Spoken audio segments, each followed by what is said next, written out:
अतीक अहमद को 28 मार्च प्रयागराज में MP MLA court ने उम्र कैद की सजा सुना दी।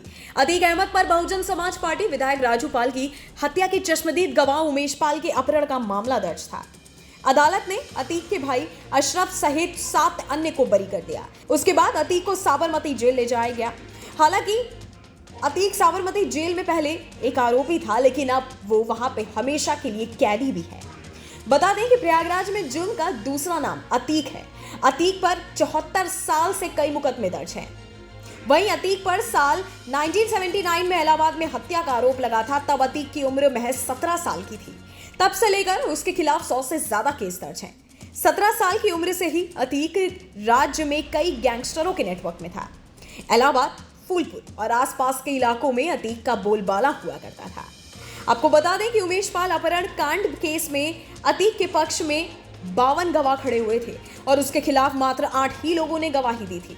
उमेश पाल के पक्ष में 19 दस्तावेजी सबूत दिए गए थे, जबकि अतीक के वकील भी एक भी दस्तावेजी सबूत पेश नहीं कर पाए। अब चलिए आपको जरा उन सबूतों के बारे में बताते हैं जिन सबूतों की वजह से अतीक को फांसी हो गई है। अगर सबसे पहले बात की जाए तो लैंड क्रूजर गाड़ी की, तो अतीक अहमद ने धूमनगंज थाना क्षेत्र के फांसी इमली के पास लैंड क्रूजर वाहन से उमेश पाल का अपहरण किया था। उमेश पाल ने अदालत में यह बता दिया था कि उसका अपहरण लैंड क्रूजर से किया गया था, जिसका नंबर भी कोर्ट में दर्ज था। इसकी बरामदगी पुलिस ने अतीक अहमद के पास से कर ली थी। दूसरे सबूत की बात की जाए तो अतीक अहमद ने अदालत में यह बयान दिया था कि उमेश के अपहरण के समय वो अपने दफ्तर में मीटिंग कर रहा था। इस बात को सच साबित करने के लिए उसने 10 से ज्यादा गवाह पेश किए, लेकिन कोई भी गवाह कोर्ट के सामने अतीक के इस दावे को सच साबित नहीं कर पाया। अब अगर तीसरे सबूत की बात की जाए तो 10 गवाहों का कहना था कि सुबह 11 बजे से लेकर शाम 4:30 बजे तक अतीक के चकिया स्थित कार्यालय पर 28 फरवरी 2006 को बैठक चली। हालांकि अतीक अहमद की तरफ से इसका कोई लिखित सबूत पेश नहीं किया जा पाया, जिससे यह साबित हो सके कि उस दिन चकिया स्थित कार्यालय पर कोई मीटिंग चल रही थी। अब बात करें अगर डिप्टी एसपी की गवाही की, तो अतीक अहमद ने अपने बचाव में सीबीआई के डिप्टी एसपी की भी गवाही कराई, लेकिन अतीक को इसका कोई फायदा नहीं हुआ। रिपोर्ट्स के मुताबिक बचाव पक्ष के अधिवक्ता की यह दलील थी कि उमेश राजू पाल हत्याकांड का गवाह नहीं था।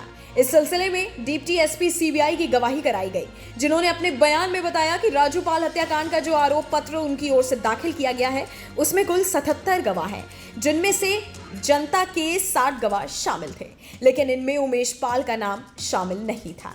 वहीं अगर पांचवें सबूत की बात की जाए तो उमेश पाल को इंसाफ दिलाने और अतीक को सजा दिलाने में चश्मदीद गवाह दिलीप पाल का खास किरदार रहा। दिलीप पाल अंत तक अपने बयान पर अड़ा रहा। दिलीप उस घटना का चश्मदीद था जिसने अपने बयान में बताया था कि घटना वाले दिन यानी 28 फरवरी 2006 को वो अपने मोटर गैराज से घर वापस आ रहा था। बता दें कि अतीक अहमद के साथ ही दोषी साबित हुए दिनेश पासे ने 3 गवाह भी पेश किए थे, जिनमें से एक ने खुद को हेलमेट बेचने वाला और दूसरे ने सीट बनाने वाला बताया था, लेकिन दोनों ही पूछताछ में ये बात साबित नहीं कर पाए।